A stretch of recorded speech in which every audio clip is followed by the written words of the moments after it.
তোমার সাথে আমার জরুরি কিছু কথা আছে। বলো।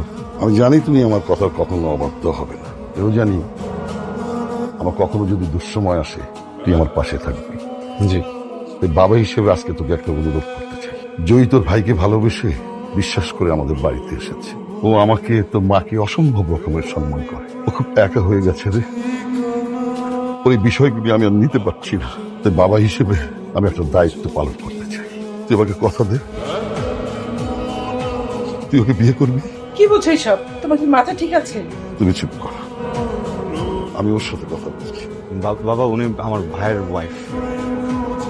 এইটা তো কখনোই চেঞ্জ হবে না। আমার মাথা থেকে এটা কখনো সরবে না। এটা ইম্পসিবল। সরি বাবা।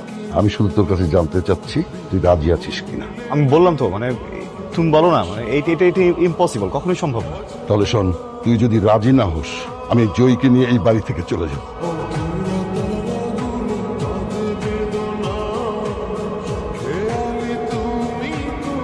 আমি জানি আপনি আমাকে কোনোদিন ক্ষমা করতে পারবেন না। আমার কারণে আপনাকে এরকম একটা সিচুয়েশন ফেস করতে হচ্ছে। আমি এটাও জানি যে আপনি কোনোদিন আমাকে ওয়াইফ হিসেবে মেনে নিতে পারবেন না। না পারাটাই তো স্বাভাবিক। আপনার জায়গায় অন্য কেউ হলেও তো একই জিনিস হতো। আমি আপনার কাছে কখনো ওয়াইফের মতো আবদার করবো না। আপনি আপনার লাইফ যেভাবে ইচ্ছে সেভাবে সাজাতে পারেন। আপনার যা ইচ্ছা আপনি তাই করতে পারেন। আমার প্রতি আপনার কোনো দায়বদ্ধতা নেই।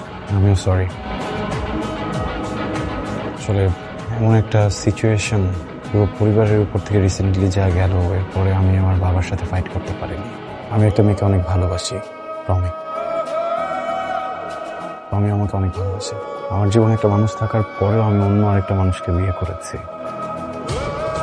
আমার যে এখন কি করা উচিত এটাই বুঝতে পারছি না।